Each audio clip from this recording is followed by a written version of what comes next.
সবাই বলে জঙ্গলে যার জোর বেশি সেই রাজা, কিন্তু আপনি কি জানেন এমন এক সময় ছিল যখন বনের বাঘ সিংহকেও বিচার চাইতে হতো এক বৃদ্ধ হনুমানের কাছে। এক রহস্যময় বিচারক যার পাশে থাকতো এক দানবীয় ঘোড়া। আজ এমন এক বিচারের গল্প শোনাবো যা শুনে আপনার গায়ের লোম খাড়া হয়ে যাবে।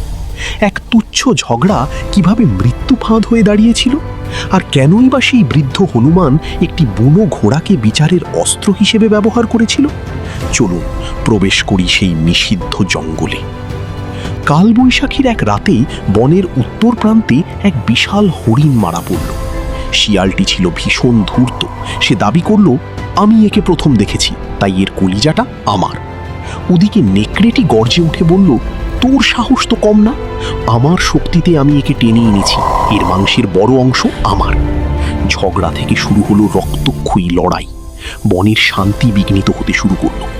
ঠিক তখনই সেই অন্ধকার থেকে বের হয়ে এলো এক রহস্যময় সাদা ঘোড়া। তার গলার আওয়াজ ছিল বজ্রের মতো। সে বলল, থামো, তোমাদের এই রক্তপাত কেউ থামাতে পারবে না যদি না তোমরা গুহার সেই বৃদ্ধ বাবার কাছে বিচার চাও। শিয়াল আর নেকড়ে যখন হনুমানের সামনে এসে দাঁড়ালো, হনুমানটি কোনো কথা বলল না। সে কেবল তার লম্বা আঙুল দিয়ে গুহার বাইরে দাঁড়িয়ে থাকা সেই তেজি ঘোড়াটিকে দেখালো। হনুমানটি গম্ভীর গলায় বলল, আমি বিচার করব, তবে আমার পারিশ্রমিক লাগবে। ওই যে ঘোড়াটি দেখছো, ওকে যে আগে পিঠে চড়ে এই গুহাটি প্রদক্ষিণ করতে পারবে, সেই হরিণের সবটুকু মাংস পাবে। শিয়াল ভাবল, এ তো খুব সহজ। আর নেকড়ে ভাবল, আমার গায়ে অনেক জোর, আমি তো এক লাফে চড়ে বসবো। ঘন্টার পর ঘন্টা কেটে গেল। শিয়াল আর নেকড়ে বুঝতে পারল না যে এই ঘোড়াটি সাধারণ কোনো প্রাণী নয়। এটি ছিল ওই বৃদ্ধ হনুমানের অভিজ্ঞতার প্রতিচ্ছবি। তারা যতবারই লোভ নিয়ে ঘোড়াটির কাছে গেছে, ঘোড়াটি ততবারই তাদের লাথি মেরে দূরে ফেলে দিয়েছে। অবশেষে তারা হাঁপাতে হাঁপাতে হনুমানের পায়ে আছড়ে পড়ল। তারা বলল, বাবা, আমরা হার মেনেছি, আমরা এই ঘোড়াকে বশ করতে পারবো না। হনুমানটি তখন শান্ত গলায় বলল, যে নিজের লোভকে বশ করতে পারে না, সে এই বিশ্ব ব্রহ্মাণ্ডের কোনো কিছুকেই জয় করতে পারে না। তোমরা খাবারের জন্য লড়াই করছিলে, কিন্তু এখন তোমাদের কাছে জীবনের দামই বড় হয়ে দাঁড়িয়েছে। হনুমানটি সেই মাংস বনের ক্ষুধার্ত ছোট প্রাণীদের মাঝে ভাগ করে দিল।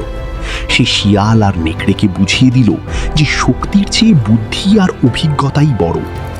জঙ্গলের পশুরা সেদিন এক নতুন শিক্ষা পেল। অভিজ্ঞতা কেবল বয়সে আসে না, অভিজ্ঞতা আসে ত্যাগের মাধ্যমে। আজও সেই জঙ্গলের ওপর দিয়ে যখন কালবৈশাখী ঝড় বয়ে যায়, শোনা যায় সেই রহস্যময় ঘোড়ার ঘোরের শব্দ। বন্ধুরা, এই গল্পটি যদি আপনার মনের কোনো কোণে নাড়া দিয়ে থাকে, তবে একটি লাইক দিতে ভুলবেন না। আপনার জীবনেও কি এমন কোনো বৃদ্ধ হনুমান বা অভিজ্ঞ শিক্ষক আছেন?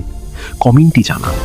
আর এমন সব রোমহর্ষক ও শিক্ষামূলক অ্যানিমেশন দেখতে এখনই আমাদের চ্যানেলটি সাবস্ক্রাইব করুন। দেখা হচ্ছে পরের রহস্যময় গল্পে। ধন্যবাদ।